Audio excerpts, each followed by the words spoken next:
Joy News Prime, we are coming to you live from our studios here at 10million in Accra. We are live on DSTV channel 421 and GoTV channel 125 and around the world on myjoyonline.com.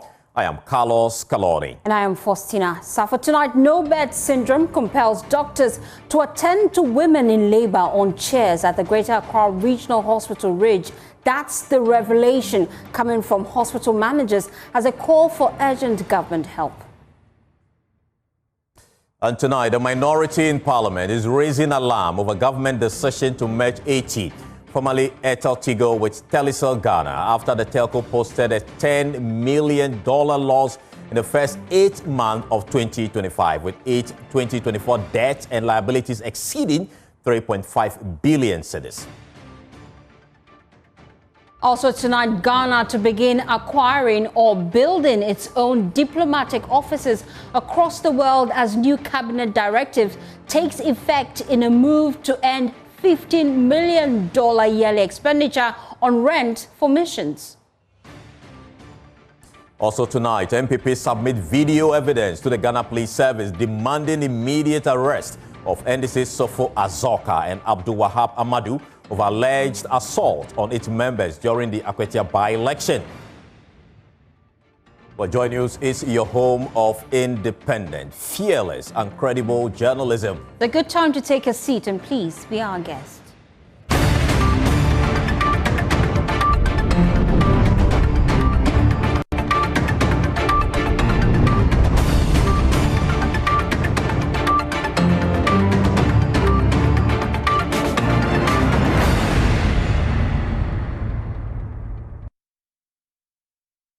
Well, tonight, a minority in Parliament is sounding the alarm about government decision to merge AT, formerly AirtelTigo, with Telecel Ghana, following the telco's $10 million loss in the first 8 months of 2025. Minister for Communication, Digital Technology and Innovation, Samuel Nartejao, says the merger is necessary to stop the drainage of taxpayers' funds and redirects resources to other critical infrastructure.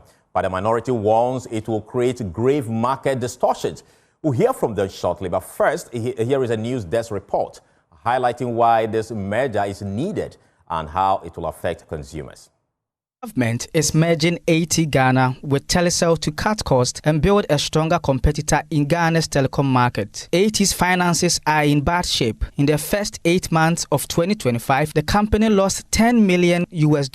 Last year, it recorded a 785 million Ghana cedi loss, and over the past 5 years, total losses have hit 2.7 billion Ghana cedis. Worst of it is its 3.6 billion Ghana cedi debt, now outweighing its 2.8 billion Ghana cedi equity. Put simply, if AT were sold today, the proceeds would not be enough to settle what it owes. Meanwhile, the market is heavily tilted in favor of MTN, which controls 73.9% of subscribers, nearly 29.5 million users. Telecel follows with 18.3%, representing 7.29 million users, while AT trails with just 7.9%, representing 3.15 million users. After the merger, Telecel and AT will combine their base to reach 10.44 million users, boosting their market share to 26.1%. Still, they would remain far behind MTN. So what does this mean for you, the consumer? By moving AT users on Telecel's network, coverage and internet speeds are expected to improve. A stronger Telecel could introduce more competitive data bundles to challenge MTN. However, given MTN's overwhelming dominance, real price cuts may take time to materialize. On the flip side, competition will now be between two giants, which experts fear could reduce competitiveness in the market. The Communications Minister has assured that no jobs will be lost and customers will be protected throughout the transition, which is already underway and expected to be completed by the end of the year. Anthony Menu, Joy News Research.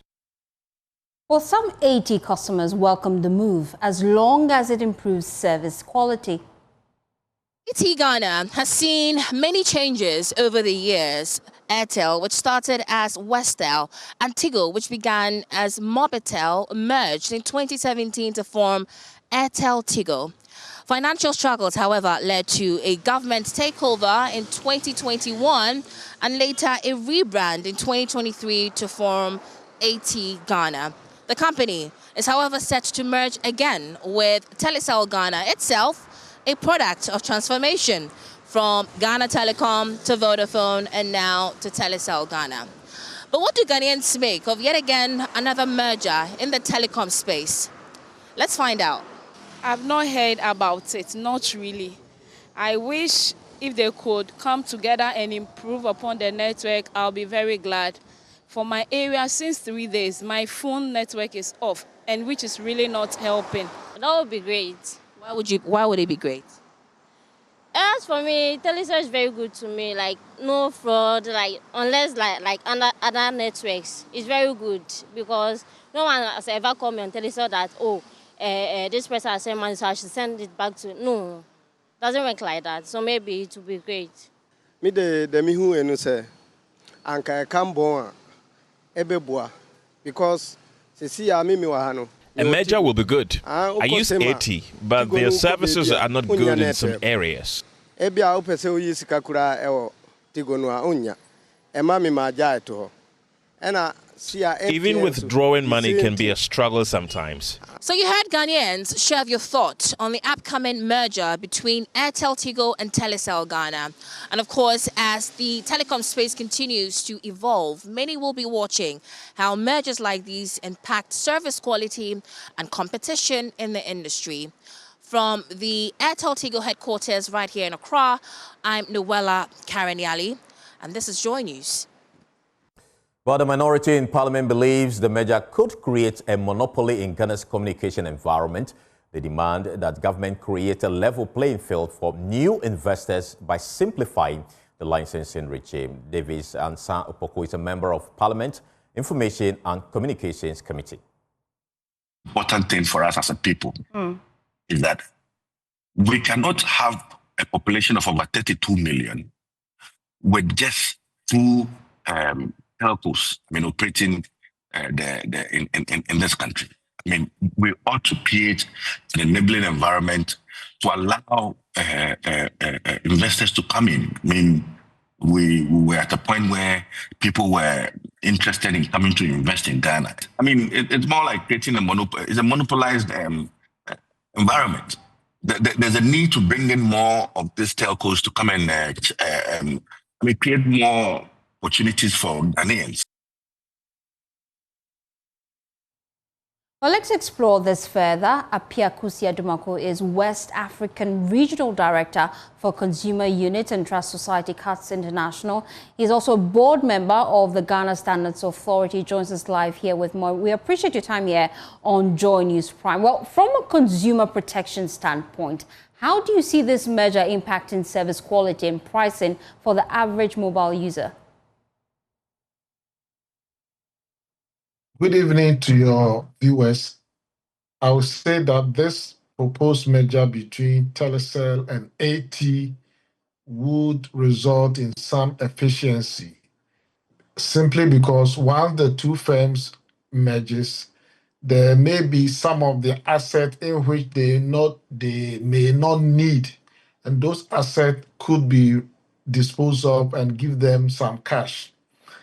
Additionally, once they merge together, they'll also be able to bring some synergy to their operation, and that could also reduce their cost of operation. And in the long run, they'll be able to pass on the savings to consumers. And that is where, I see it.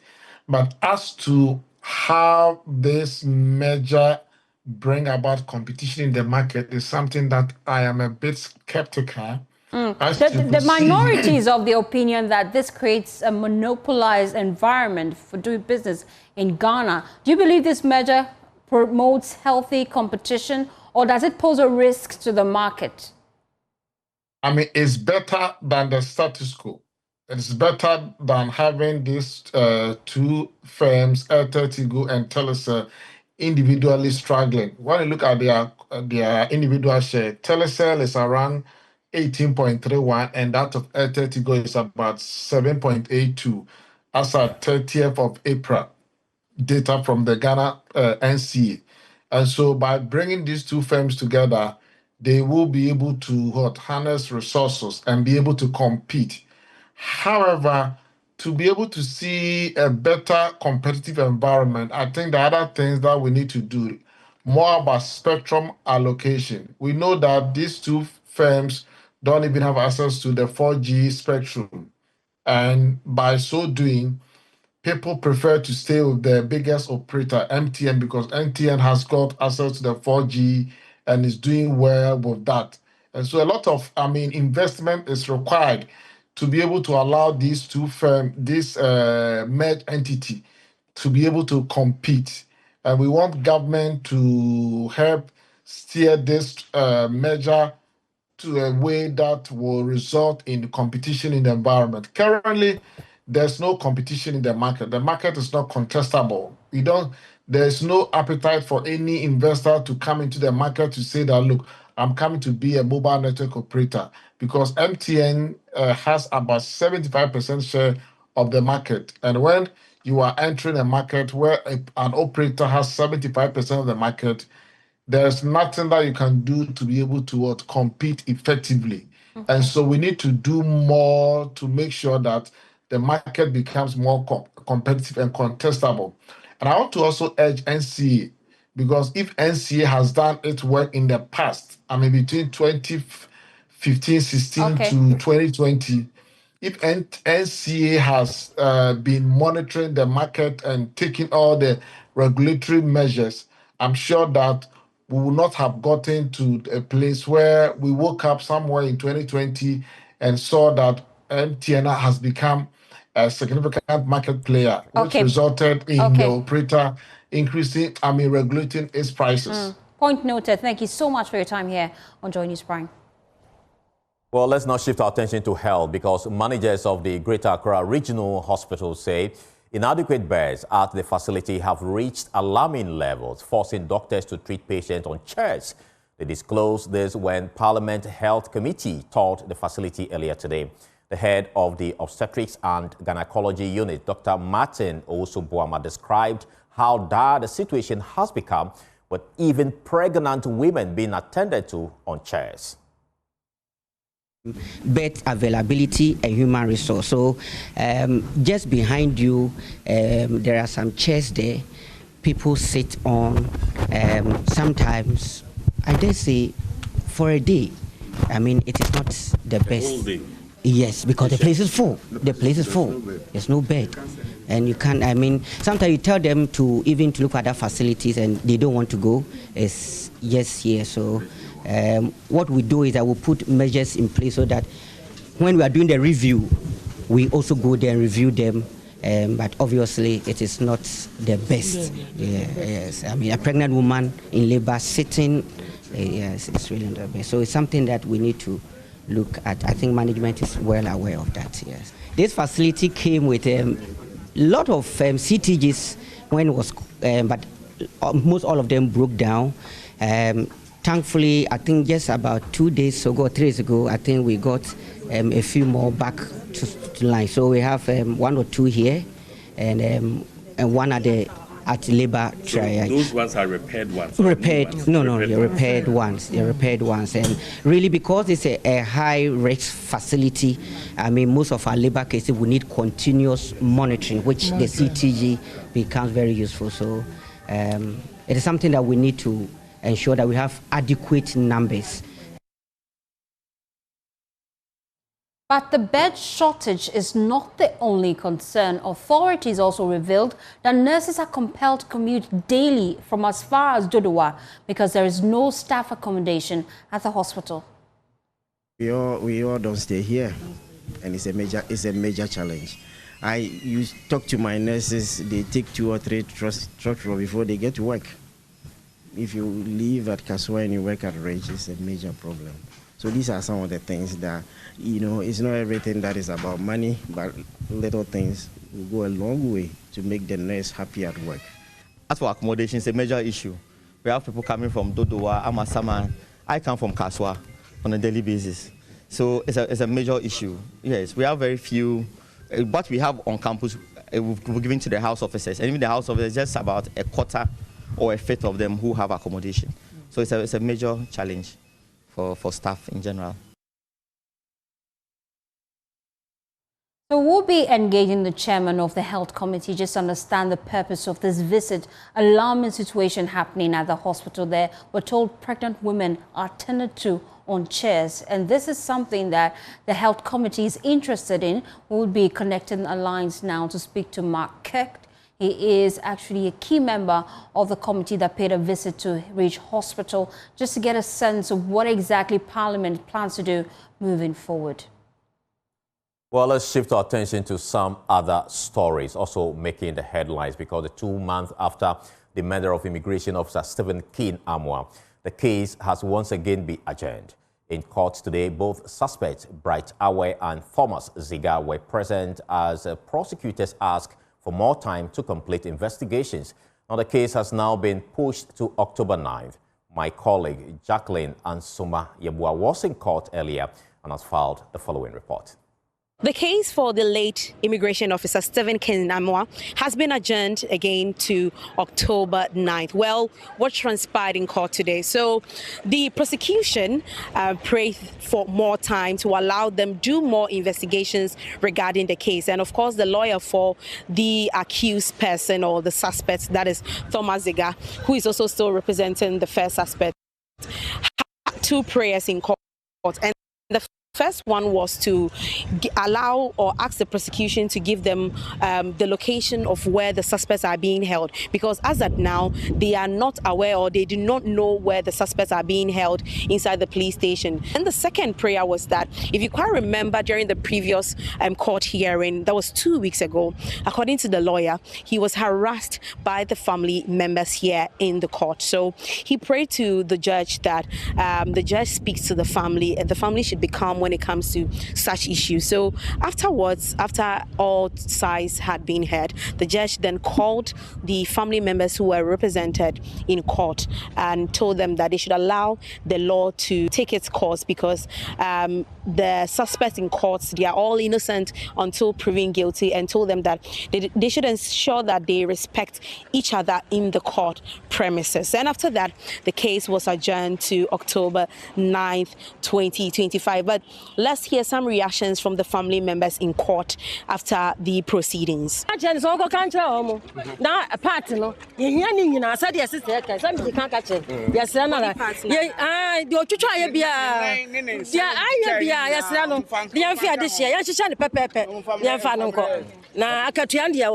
lawyer for the second suspect, Thomas Ziga, had this to say after court proceedings regarding what transpired in court. These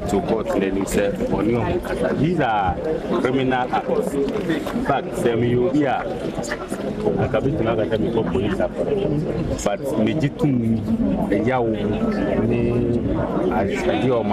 that is all that transpired in court today regarding the case of the immigration officer Stephen King-Amwa. Reporting for Joy News, I'm Jacqueline Ansuma Yeboah.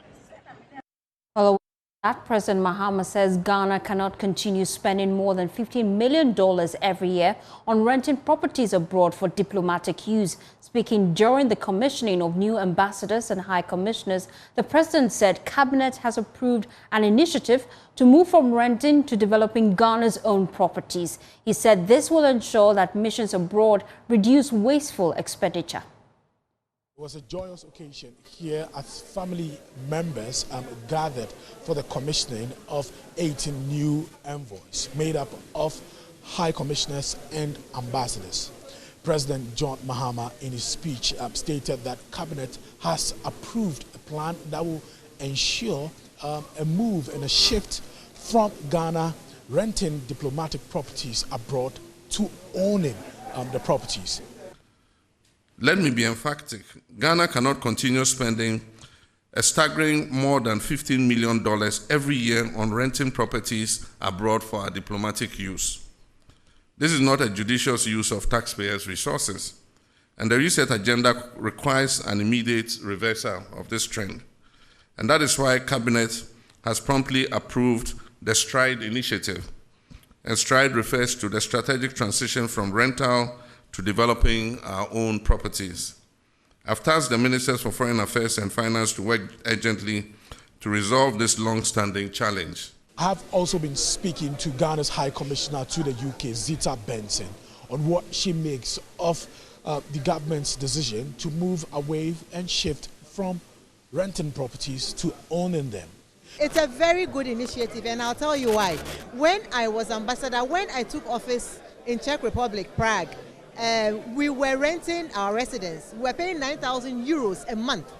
And for our chancery, we were paying 8,000 euros a month. So what happened was that at the end of we pay our rent every quarter. So we were not able to pay ourselves because we were using our salaries to pay rent. So what happened was that I took a decision that I would move to a cheaper place. So, but if we own our own, if we have our own place, if we have our own chancery, we own our own residences, then all the money that we spend on rent can be used for something else. Ghana's ambassador to the US, Victor Smith, says this will save the country a lot of money. This makes sense. I mean, for so many years, we've been renting properties in so many of our embassies, missions abroad, and paying good money out and not still owning the properties. So if this is an agenda of his and is a vision of his, why not? I think it's a good idea. It's a brilliant idea, but we need to make it work. Let's take you back now to our earlier story where we told you that the no-bed syndrome situation at Ridge Hospital is compelling doctors to attend to pregnant women on chairs. Let me bring in Titus Bayo, who's a member of the Health Committee in Parliament. We appreciate your time here on Joy News Prime. First of all, let's understand, how did we even get here based on your assessment and the briefing you received today? Viewers, and thank you for having me.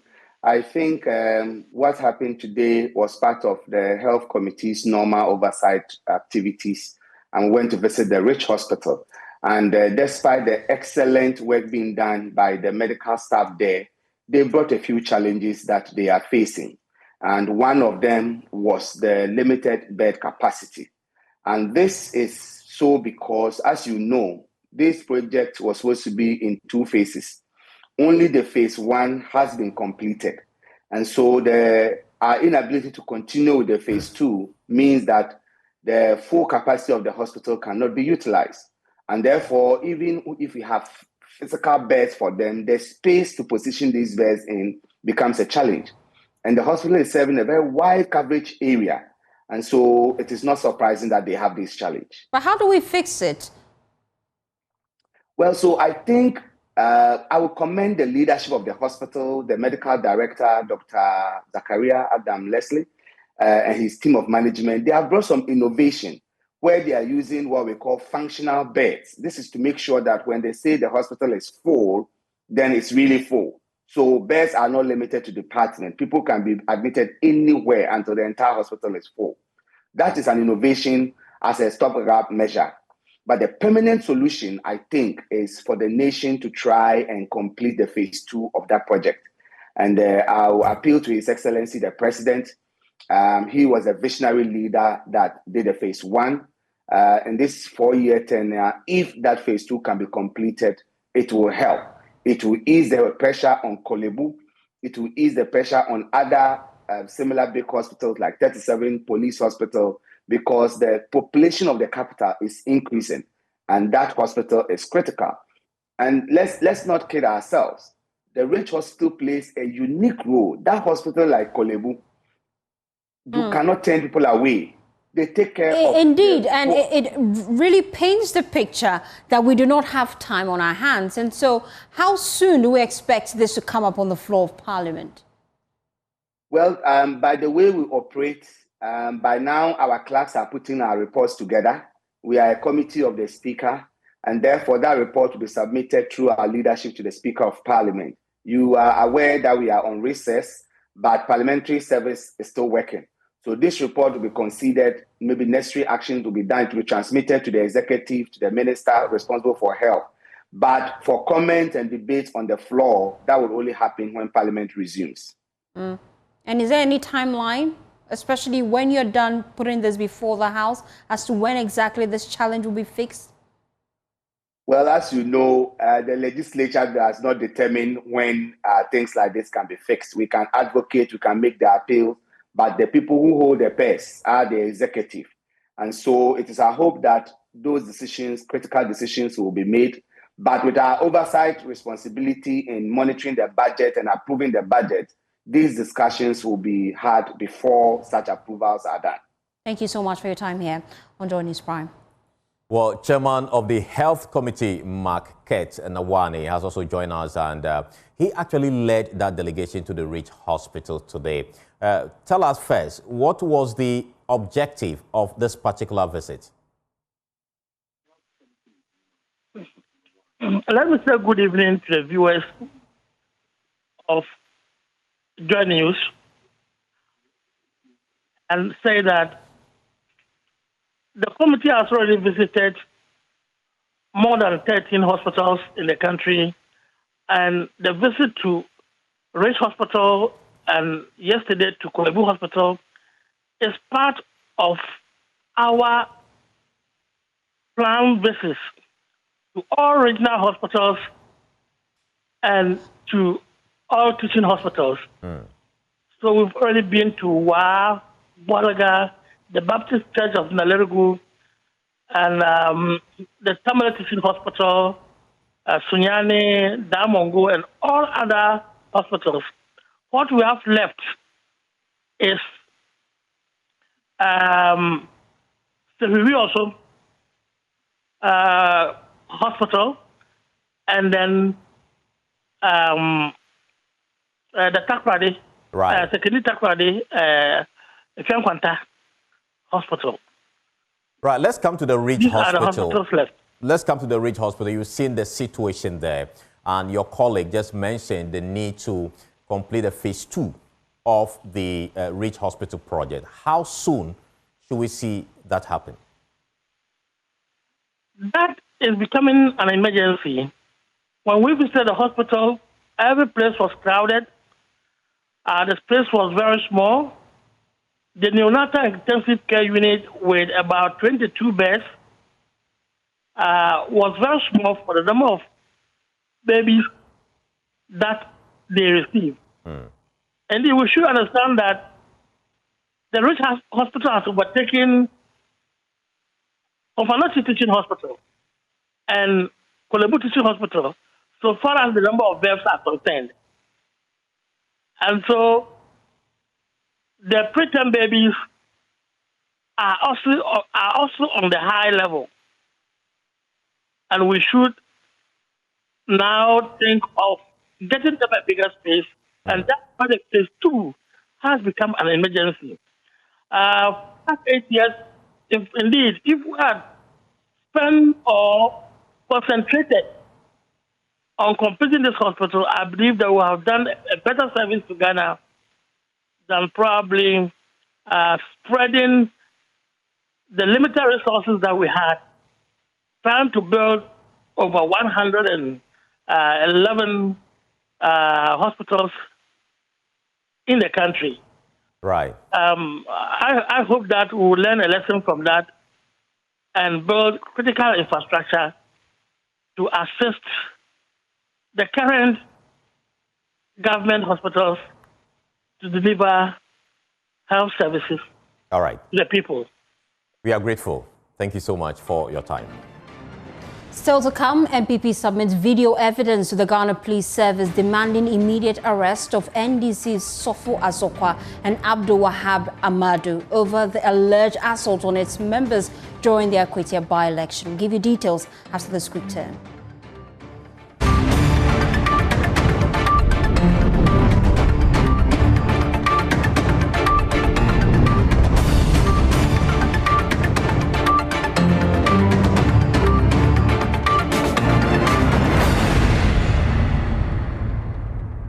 Welcome back from the break to other stories now. Now, the New Patriotic Party has petitioned the Ghana Police Service with video evidence calling for the immediate arrest of NDC National Vice Chairman Sofo Azokwa and Ibuakwa North Communications Officer Abdul Wahab Amadu. The two are accused of assault during the Akwetia by-election. According to the NPP's Director of Communications, Richard Ahiagba, the footage submitted on a pen drive shows Mr. Zoka and Mr. Amadou verbally assaulting and threatening Minority Leader, NPP National Organizer, Minority Whip, among others. We are interested in justice. Our coming here is designed to formally petition the IGP. We know the police saw it. The particular abuse of our third vice, Alhaji Usman Masaudu, was in the full glare of your cameras, and the police were there. To some point, they came in to separate, and the person who slapped Masaudu, our third vice, was restrained by the police after he slapped him. But strangely, the police didn't arrest him. A criminal act, the police saw it, they separated, which was good, but there was no action. And that's not how we want to carry on our country. Just as we're talking, if any of myself or my deputies go ahead to slap any of you here, it won't suffice just to separate and so don't slap him the second time, and that's it. So we want the police, as if they haven't seen it, we have brought it to their attention. Evidence on pen drive has been included with the petition. So if they haven't seen what you guys have dutifully circulated in the media, at least we have provided for them. The NDC says it has begun an internal probe into the Akwetia incident. Deputy General Secretary Mustafa Gbandi says all those implicated will be given the chance to state their case before any action is taken. Ourselves are now appreciating what incidents took place, because you know that we had shared ourselves into various communities. After the election, what was important at the time was to collate results and have same declared. We are all now arriving in Accra. The General Secretary this morning was in Accra. The National Chairman is also arrived in Accra. We are yet as a body or as an organization going to review all these issues, particularly that nobody is on the ground, nobody is hurt as we speak. All the other running issues can be looked at collectively and actions taken if there is any. Now, what I do know is that the incidents that occurred, part of it had to do with the Honorable Apenyo Markins with my boss, Justin Kodia, entering into the NDC's party office to tear posters. Away from politics, the Wild West Director of Education is raising alarm over what he calls unfair promotion practices within the Ghana Education Service. He alleges that junior teachers are being promoted ahead of their seniors. The situation, he says, is demotivating and undermining the profession. Rafiq Salam has more. The Member of Parliament for the Wild West constituency, Superintendent Retired Peter Tubu, has consistently donated learning materials to basic schools across the constituency every year at the start of the first school term since becoming MP in 2021. He provides the bundle books to basic school students aimed at supporting and motivating the students, especially those in Junior High School 1 in the constituency. The Wild West District Director of the Ghana Education Service, Ametu Sun, while thanking the Wild West Legislature for the onerous donation, spoke about the lack of teaching materials at schools. We have situations where we have juniors being promoted at the expense of their seniors. And juniors are given positions when seniors are still there. So I'm appealing to the president. I believe in him strongly that in his resetting of Ghana, he will look at this system within GES so that things will be streamlined to motivate the teachers to also work and work very well. The Wild West Member of Parliament, Superintendent Retired Peter Tubu, on his part, urged students to marry their books and study hard, stating that education is the greatest weapon to fight poverty. If schooling in Poyantanga, my village of birth, and Tanana in an era where there was no electricity or telephone in the Upper West region, could could not hinder my progress, then you can do better than me. You can create a better future for yourself if you take your studies seriously. In you lies the power to change your community. The Warwest legislature stated that it is only when the youth are prepared that the future can be for them, debunking the notion of the overhyped mantra that the youth are the future leaders. When we say the future belongs to the youth, young people listening to me, it's not true. The future actually belongs to the prepared youth. If you are a young person today and you are doing nothing to prepare yourself for the future, in the next 20 years, 30 years, the future that you've seen today will come and meet you and you will not be prepared. And there won't be any change. Probably you'll be worse than your father or your mother. Reporting for the news, Rafiq Salam. Wow. Away from that, the minority in Parliament has condemned the use of political power as a tool for revenge, stressing that democracy must be made both appealing and inclusive. Speaking at a public lecture on the theme Beyond the Text, making Ghana's constitution deliver democracy, the minority leader urged politicians to break the destructive cycle of political vendetta, warning it undermines the nation's democratic ideals. Mamavi Sefakote has more in the following report. At the Center for Democratic Development in Accra, CDD fellow Dr. Hene Akukwapon presented bold ideas to strengthen Ghana's democracy. The lecture sparked reactions from participants, but minority leader Alexander Afenyo-Markin's message resonated. Stop using political power for revenge and make democracy attractive, inclusive, and people-centered. The way our country is today, it's like, okay, we get the power to come and show you where the power lies. We are using the power for revenge. When we were in office, NPP, few of us took it upon ourselves to go the way of bridging up and ensuring that this extremist type of approach where power is used to punish, attack, and hurt others are somewhat minimized if we don't get rid of it. So I would want to encourage our friends in government, watch some of the excesses. The fact that it happened yesterday is not a justification for it to be repeated. We must end the cycle of you do me, I do you. I've never been happy with some of these things. It doesn't help our democracy. Adding his voice to the call, former UN Senior Governance Advisor Professor Bafo Ajimandua emphasized that without systemic reforms, these proposals will remain just ideas on paper. More importantly for me is how you're also seeking to integrate tradition, culture into the modern democratic structure. I will say, how do you present this for our thinkers and our policymakers to even begin to understand? Because if I see what's going on now, both the political elite and the educated elites, I think we need a major shakeup in our thinking. Otherwise, this beautiful idea will not stand. People have developed vested interest in what exists. Now, the Director General of the Ghana Health Service, Professor Samuel Kaba Akorea, has disclosed that a survey done by the service in 2023 shows that more than half of hypertensive individuals in Ghana are unaware of their condition. He highlighted that about 25% of adults have never undergone blood pressure checks.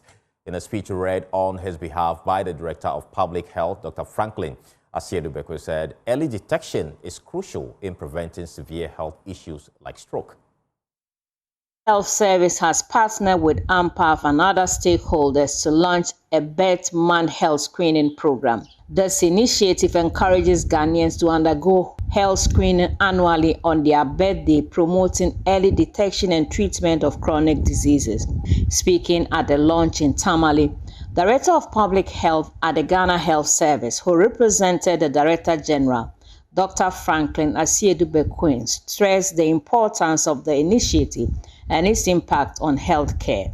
NCDs, including hypertension, diabetes, cancers, and cardiovascular diseases, now account for nearly half of all deaths in Ghana. We conducted a STEP survey in 2023 to assess the risk factors and prevalence of some of these NCDs in the country. The results was revealing and called for urgent action to tackle this problem. We found that more than 50% of Ghanaians living with blood pressure do not know they have it. And nearly 25% of adults in Ghana have never had their blood pressure checked. We are gathered here today to launch an initiative that promises to help us address the problem. A representative from AMPAF Ghana, Dr. Lloyd Boateng, outlined the program's detail, highlighting its potential to improve health outcomes. 6 weeks after the launch, we are going to focus on screening healthcare workers, their family, the community of volunteers. During these 6 weeks, it will help us to put our house in order and ensure that the system is ready for the general public. The Northern Regional Director of the Health Service, Dr. Chrysanthos Kobio, noted that the program serves as a wake-up call to sensitize communities about the importance of early detection in managing chronic diseases. We also encourage people to regularly screen so that if there are issues, we early detect and prevent. So that is the essence. As for the burden, we know that non-communicable diseases are increasing. The hypertension, the diabetes, the cancers. And that's why we have screening programs for hypertension, screening programs for diabetes, the screening for cervical cancer, breast cancer, and the mental health conditions.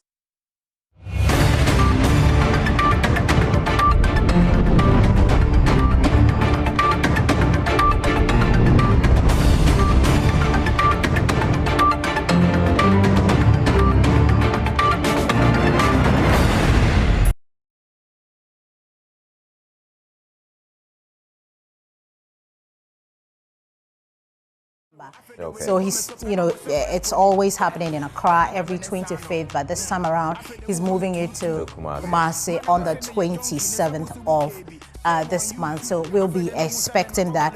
Let's move into the comedy industry and talk about Jacinta. She was on Hit FM this morning and has been talking about her journey into the comedy industry. Wow. Jacinta. My first performance was in church. Oh, yes. Very first performance was in church. You did comedy in church? In church, yes. I started in the house of the Lord.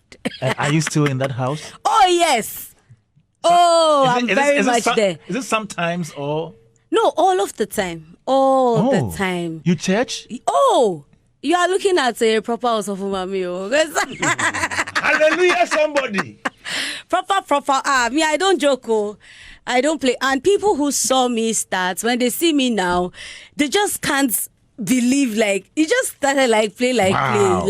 I just used to do it for fun. And right now, they see me she's actually doing her own shows. Wow. Seriously? Yeah. From church? I started in church. From the house of the Lord to the house of kings and queens. Were there some people that you looked up to when you were getting into this comedy business? Oh, yes. There were people I really admired, and I still do. I really still do. As at that time, I think the popular ones were Bovie, Basket Mouth, Ali Baba, Bakassi. We didn't have a lot of females on the scene, and there was no dominance of social media like it is now for you to even say, okay, maybe in South Africa there's this girl, or in Uganda, in America. Not like now that we are now exposed to other female comedians that you can say, oh, this girl is really, really, killing it.